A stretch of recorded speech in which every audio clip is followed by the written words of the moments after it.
In this video, I will be talking to you a bit about WhatsApp channels and basically what they are. So let's jump straight into it. So here we are on WhatsApp. Now channels is actually a new feature introduced by WhatsApp, and you can find this if you come to WhatsApp in your updates button. So what you want to do when you come into WhatsApp is press onto updates, and it's going to take you across to your channels. Now channels, basically they give you updates and you can do things like share photos and posts and videos. So as you can see, I've got a few channels that I've currently added down here, and what you can do is add channels by simply clicking the plus icon next to channels, and then you can go ahead and press on to find channels.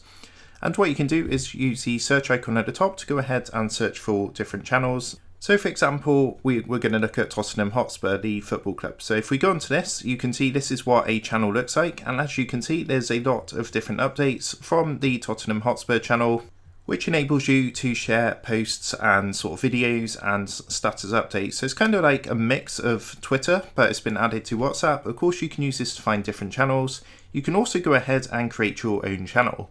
So if you're interested in creating your own WhatsApp channel, then feel free to check out my channel, as I do have a tutorial on how to do this.